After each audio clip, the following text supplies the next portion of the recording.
జ్ఞానయోగం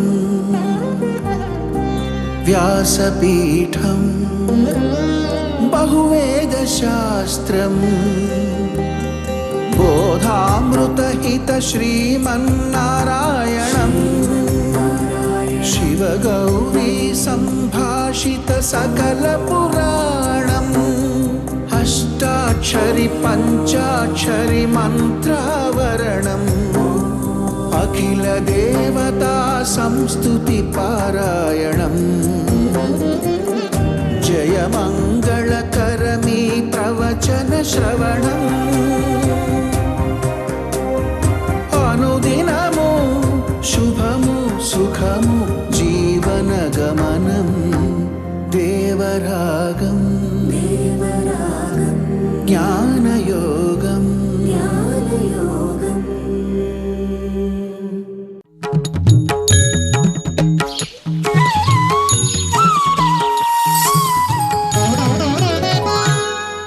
ఆపదామపహర్తారం దాతారం సర్వసంపదాం లోకాభిరామం శ్రీరామం భూయో భూయో నమామ్యహం.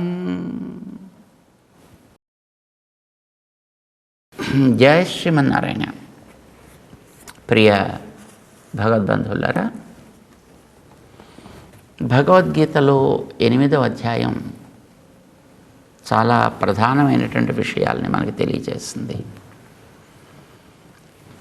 ఈ జీవుల్లో సంపదలు కోరుకునేవాళ్ళు, ఆత్మ సాక్షాత్కారాన్ని కోరుకునేవాళ్ళు, భగవత్ సాక్షాత్కారాన్ని కోరుకునేవాళ్ళు అని 3 రకాలుగా విడదీసి, అందులో సంపదలు కోరుకునేటటువంటి వాడు ఎంతకాలం వాటిని అనుభవించగలుగుతాడు అనేదాన్ని వస్తు స్వభావాన్ని బట్టి తెలియచేస్తూ, దానికి ఆ కాల గణన చెప్పటానికి అవసరమైనటువంటి బ్రహ్మగారి యొక్క ఆయువుని గురించిన చర్చ జరిపాడు శ్రీకృష్ణ పరమాత్మ. అది పూర్తయిన తర్వాత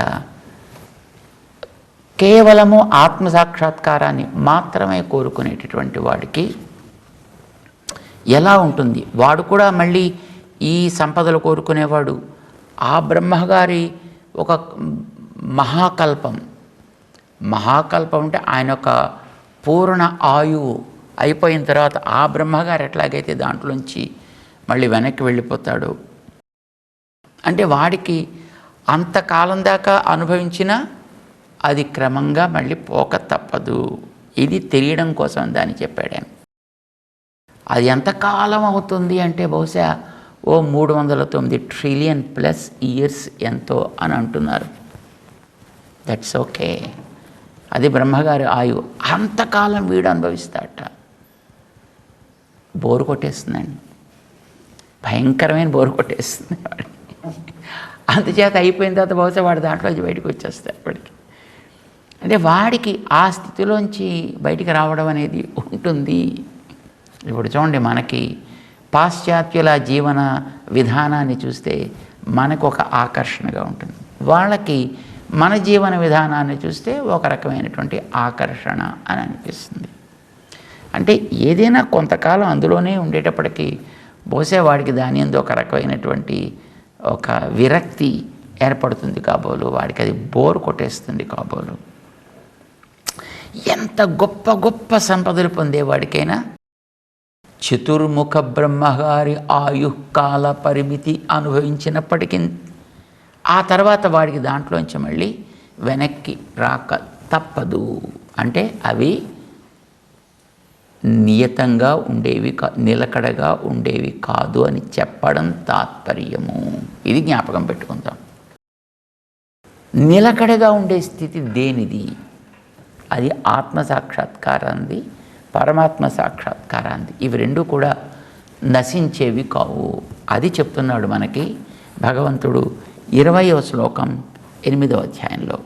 చూద్దాం దాన్ని, అది ఎలా ఉంటుందో. పరః తస్మాత్తు భావోన్య అవ్యక్తః అవ్యక్తాత్ సనాతన యస్స సర్వేషు భూతేషు నశ్యత్సు న వినశ్యతి. చాలా అద్భుతమైనటువంటి శ్లోకం. తస్మాత్ పరః అవ్యక్తాత్. అవ్యక్తము చతుర్ముఖ బ్రహ్మగారికి పేరు పెట్టాడు అవ్యక్తమని. ఇది చెప్పేటప్పుడు మనం కొంత ఈ సృష్టి ప్రక్రియని ఒకసారి జ్ఞాపకం చేసుకోవాలి. దీన్ని గతంలో ఎప్పుడో చాలా కాలం క్రితం ఒకసారి మనం అనుకున్నాం. మళ్ళీ ఒకసారి జ్ఞాపకం చేసుకోవడం బహుశా తప్పేం కాదనుకుంటాం. బస్ మన జీవన విధానానికి సంబంధించింది కనుక. రకరకాల శరీరాల్లో ఉన్నాం మనమంతా. ఈ శరీరాలన్నీ పంచభూతాలతో తయారయ్యాయి. ఇవి ఈ రూపాన్ని కోల్పోయిన తర్వాత మళ్ళీ వాటి మూల స్థానాల్లోకి చేరిపోతాయి. మట్టి మట్టిలో చేరిపోతుంది, నీరు నీటితో చేరిపోతుంది, గాలి గాలితో, అగ్ని అగ్నితో, ఆకాశం ఆకాశంతో చేరిపోతుంది. ఈ లోపల ఉండేటటువంటి జీవుడు సూక్ష్మ శరీరంతో ఇందులోంచి బయటికి వెళ్ళిపోతాడు. కర్మానుభవం కోసమని ఏ కర్మ వాడికి అనుభవానికి పైకి తేలి వచ్చిందో దానికి తగ్గట్టుగా మరొక శరీరాన్ని వాడు పొందుతాడు. ఇలాంటి పంచభూతాలతో తయారైనటువంటిది. ఇది మనం గతంలో ఎప్పుడో అనుకున్నాం.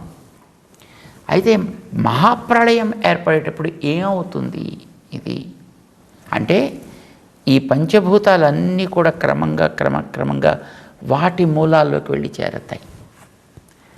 ఆ మూలాల్లోకి వెళ్ళి చేరినవన్నీ కూడా వాటికి మూలంగా ఉండేటి మూల ప్రకృతి అని అంటారు. అక్కడికి వెళ్ళి చేరతాయి. ఈ మూల ప్రకృతి అనేది అహంతత్వం అనే చోటుకి వెళ్ళి చేరుతుంది. ఈ అహంతత్వం అక్కడి దాకా వీడు చేరేటప్పటికీ దానికి రెండు వైపులా రెండు ఉంటాయి. ఒక పక్కన సాత్విక అహంతత్వం ఉంటుంది, మరొక పక్కన రాజస అహంతత్వం ఉంటుంది. ఇవి రెండు వచ్చి ఈ తామస అహంతత్వంతో చేరతాయి. ఈ మూల ప్రకృతి వెళ్ళి చేరేటటువంటి స్థానానికి తామస అహంతత్వం అని పేరు. తామస అహంకారం అని అంటారు దాన్ని. దాని దగ్గర అటు రాజస అహంతత్వం, సాత్విక అహంతత్వం ఇవి రెండు వచ్చి చేరతాయి. ఈ అహంతత్వం అనేటటువంటిది క్రమంగా వెనక్కి వెళ్ళిపోతుంది. వెళ్ళిపోయి ఏమవుతుంది? ఇది అవ్యక్తం అనే స్థానానికి చేరుతుంది. ఈ అవ్యక్తం అనేటటువంటి స్థానమే చతుర్ముఖ బ్రహ్మస్థానం అని అనుకుందాము ఒక తాత్కాలికంగా. నిజానికి ఆయన కూడా వెళ్ళి దాంట్లో చేరిపోతాడు మహాప్రళయంలో. కానీ అక్కడ దాకా చేరడానికి ముందర ఇవన్నీ వెళ్ళి చేరేటటువంటి స్థానానికి అవ్యక్తము అని పేరు పెట్టుకున్నారు. అంటే ఈ అవ్యక్తం అంటే ఒక చతుర్ముఖ స్థానం, భూత సూక్ష్మాలతో జీవవర్గంతో జీవ సమష్టి అంటాం, భూత సమష్టి అంటాం. ఈ రెంటిని తనతో పాటు జాగ్రత్త పెట్టుకునేది, తిరిగి దాంట్లోంచి బయటికి తెచ్చేది, మళ్ళీ తనతో చేర్చుకునేది, మళ్ళీ బయటికి తెచ్చేది. చెట్టులో తయారైన గింజలాగా. దీనికి అవ్యక్తం అని పేరు. మనకి వేదాలు చెప్తాయి ఈ అవ్యక్తం అక్షరే లీయతే. ఈ అవ్యక్తం అనేది అక్షరం అనే తత్వంతో చేరుతుంది. ఈ అక్షరం అనేటటువంటిది తమసి లీయతే, ఒక తమస్ అనేటటువంటి ఒక తత్వం దగ్గరికి చేరుతుంది. ఈ తమస్సు అనేటటువంటిది పరే దేవే ఏకీభవతి. ఇది పరతత్వం అని మనం ఏదైతే ఆ నారాయణ తత్వం అని అనుకుంటున్నామో దాంతో ఏకీభవతి, ఇది ఒక్కటేనా అన్నట్టుగా దాని దగ్గర చేరి ఉండిపోతుంది. మొత్తం ఈ దృశ్యం అంతా కూడా సమాప్తం అయిపోయింది. సీన్ కట్ అంటుంటారు చూడండి, మొత్తం అంతా కట్ డౌన్ అయిపోయింది అన్నమాట. అంతా మొత్తం తెర మూసేశారు సినిమాకి అన్నట్టు అయిపోతుంది అన్నమాట. మళ్ళీ తెర తెరిస్తే మళ్ళీ అందులోంచి ఈ తమస్ అనేది మొట్టమొదట బయటకు వస్తుంది. దాని పేరు విభక్త తమస్ అని పేరు పెట్టారు. అంటే వేరుగా వచ్చినటువంటి తమస్ అని అర్థం. ఈ తమస్సులోంచి మళ్ళీని అక్షరం వస్తుంది, అక్షరంలోంచి అవ్యక్తం వస్తుంది, ఈ అవ్యక్తంలోంచి ఈ అహంతత్వం వస్తుంది. అహంతత్వంలోంచి మూల ప్రకృతి వస్తుంది. ఈ మూల ప్రకృతిలోంచి క్రమంగా విడుతాయి సాత్విక, రాజస, తామస. ఈ సాత్విక అనే దాంట్లోంచి ఇంద్రియాలు, మనస్సు వస్తాయి. ఈ తామస అనే దాంట్లోంచి పంచభూతాలు, వాటికి ఉండే గుణాలు వస్తాయి. అంటే మట్టికి వాసన, నీటికి రుచి, నిప్పుకి రంగు, గాలికి స్పర్శ, ఆకాశానికి శబ్దం, ఇలాంటివన్నీ కూడా కలిసి ఉంటాయి. దాంతో ఇవన్నీ బయటకు వస్తాయి. వీటన్నిటికీ కూడా వెనకాతల ఆధారంగా జీవుడు ఉంటాడండి, జీవవర్గం ఉంటుంది. ఇప్పుడు మధ్యలో ఉండేటువంటి రాజసాహం తత్వం అనేటటువంటిది ఇటు ఇంద్రియాలని ఇటు భూతాలని కూడా రెంటిని కూడా కలుపుతూ ఈవేళ మనం చూసేటువంటి ప్రపంచానికి అంతటికీ కూడా ఒక ఆకారాన్ని తీసుకొస్తుంది అన్నమాట. ఇప్పుడు మన వాళ్ళు ఇప్పుడు బిగ్ బ్యాంగ్ థియరీ అని అంటుంటారు చూడండి. ఈ బిగ్ బ్యాంగ్ వల్ల మొత్తం ఈ గోళాలన్నీ ఏర్పడ్డాయని.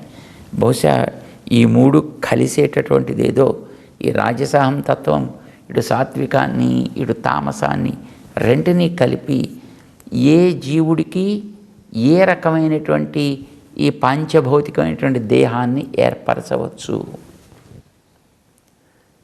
ఇదంతా మనం చేసేది కాదండి. ఇప్పుడు కంప్యూటర్లో చూడండి, మనం ఏదైనా ఒక కమాండ్ ఇవ్వగానే లోపల ఎక్కడెక్కడ ఏం జరగాలో అవన్నీ అదే తీసేసుకుని మీకు రిజల్ట్ ఇస్తూ ఉంటుంది చూసారా. అట్లాగా ఇవన్నీ కూడా వాడి కర్మని బట్టి ఏదేది ఎక్కడెక్కడ ఎలా ఫార్మ్ అయ్యి ఏ శరీరం కావాలో తయారైపోయి అవన్నీ కూడా వాడికి వచ్చేస్తే అప్పుడు మనకి ప్రపంచంలోకి మనం వచ్చాం. అప్పుడు మనకి జన్మ ఏర్పడింది అని అర్థం అన్నమాట. దీనికి ఉపనిషత్తుల్లో ఓ అద్భుతమైనటువంటి పేరు పెట్టేది, పంచ అగ్ని విద్య అని పేరు పెట్టింది.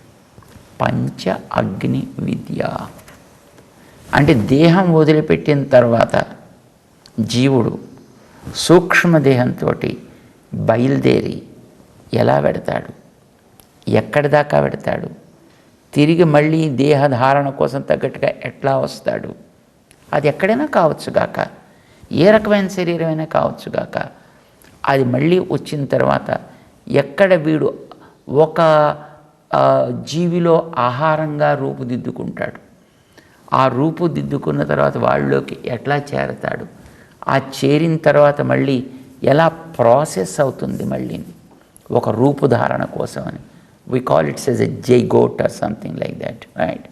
అలా క్రమంగా ఎలా దేహాన్ని పెంచుకుంటాడు, తిరిగి మళ్ళీ ఈ లోకంలోకి అనుభవయోగ్యమైనటువంటి దేహంతో వస్తాడు. ఈ లోకం అంటే ఈ భూలోకం అని అనుకోకండి, కర్మానుభవానికి తగ్గ లోకాల్లో ఏదో ఒక లోకంలోకి, అది దేవలోకంలో దేవ శరీరంగానో, మానవ లోకంలో మనుష్య శరీరంలోనో, లేదు జీవలోకంలో జంతులోకంలో ఏదో ఒక జంతువుగానో, లేదు మిగతా స్థావర లోకంలో ఏదో ఒక చెట్టు పుట్టాగట్టుగా ఒక స్థావరంగానో ఎలా రూపుదిద్దుకుంటాడు అనేది అందులో చాలా బ్రహ్మాండంగా వివరిస్తారన్నమాట. దీనికి పంచ అగ్ని విద్య అని పేరు పెట్టింది మనకి వేదం, ఉపనిషత్. దీన్ని మన బ్రహ్మ విద్యలో ఒక విద్యగా చాలా చక్కగా వర్ణిస్తారు మనకి వేదాంతులు. తమస్సులోంచి అక్షరం, అక్షరంలోంచి అవ్యక్తం అని మనం అనుకున్నాం. ఈ అవ్యక్తము అనేటటువంటి దాన్ని ఇక్కడ కృష్ణుడు వాడుతున్నాడు పదాన్ని. ఈ అవ్యక్తం మనకి అక్కడ దాకా కొంచెం చెప్పడానికి వీలవుతుందండి. అది కంటితోటి చూడ్డానికి వ్యక్తం కాదు, కానీ మాటలతోటి చెప్పటానికి వీలవుతుంది. అది అంతవరకు దానికి మనకు అవకాశం ఉంది కనుక దాన్ని చెప్పడం జరిగింది. దానికి పైన ఉండేటువంటి అక్షరమో లేకపోతే తమస్సు అనేటటువంటిది మన శాస్త్రాల్లో వినడం తప్ప దానికి వ్యక్తత అనేటటువంటిది ఉండదు. అసలు ఇది మాత్రం మనకు అనిపిస్తుంది ఏమిటి, కానీ కనీసం కాస్త అవగాహన చేసుకోవడానికి అవకాశం ఉంటుంది అని మనం అనుకుంటున్నాం అన్నమాట. అంటే ఒక చెట్టు కింద రూపుదిద్దుకునే గింజ అనేది కూడా ఆ గింజ రూపాన్ని దాల్చడానికి ముందుండే దశ కూడా ఒకటి ఉంటుంది. అటువంటి చెట్టులోంచి పువ్వు వస్తుంది కదా, క్రమంగా ఆ పైన ఉండేటటువంటి దళాలు అవి పోయి ఆ కింద ఉండేటువంటి బీజం మెల్లిమెల్లిగా పెరిగి అప్పుడు అది గింజ అవుతుంది, ఒక కాయ అవుతుంది. సో అది అవ్వడానికి కూడా ముందు కొన్ని దశలు ఉన్నాయి.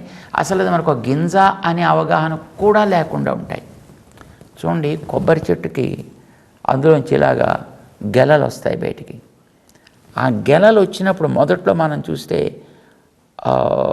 గుత్తులుగా కాయలన్నీ ఒక చోటకి అలా చేరిపోయి ఉంటాయి. దానికంటే ముందు దశ చూస్తే అసలు అలా విడదీయడానికి కూడా వీలు కాకుండా అవంతా ఏదో ముద్దలా ఉంటాయి.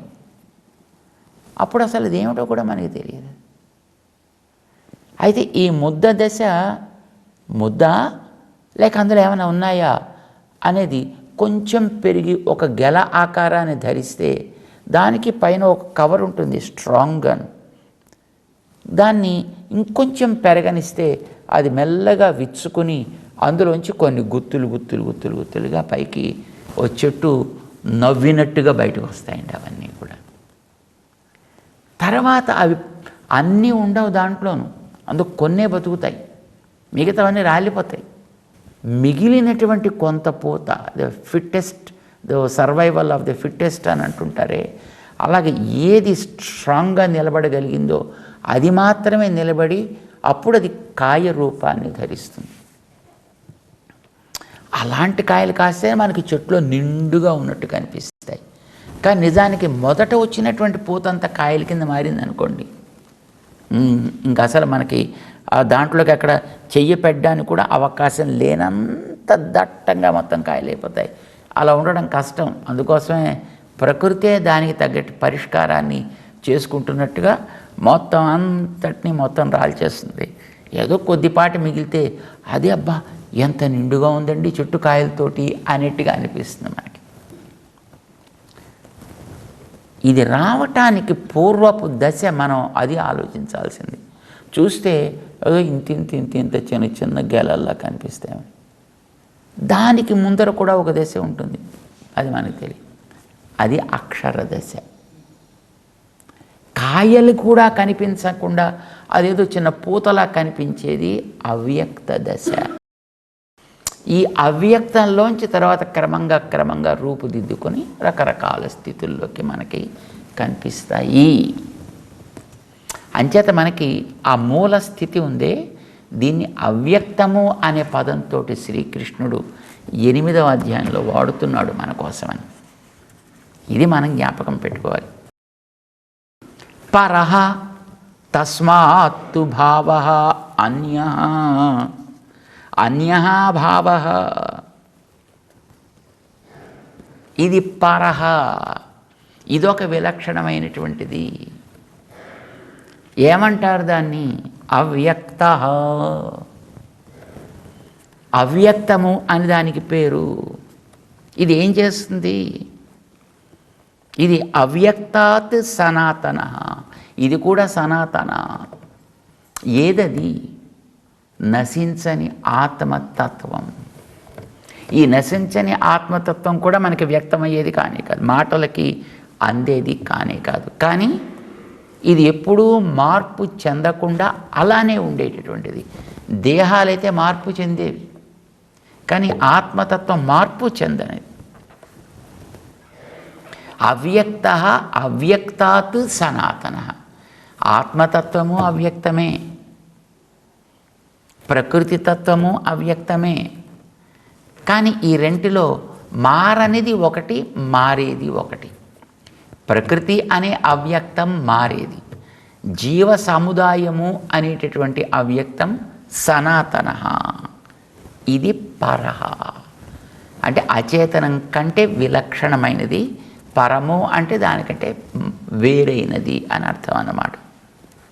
ఏమవుతుంది ఇది? యః సహ సర్వేషు భూతేషు నత్స్యత్సు. ఈ మిగతా మొదటి అవ్యక్తం అనుకునే క్షరము అనే పేరు కలిగిన ఈ ప్రకృతి సముదాయమైనటువంటి అవ్యక్తం ఇది నశించేది. ఇది నశిస్తున్నప్పటికీ కూడా అంటే ఇప్పుడు మనని మనం చూసుకుంటే ఈ శరీరంగా పరిణమించినటువంటిది శరీరం నశించినా లోపలుండే నేను నశించను.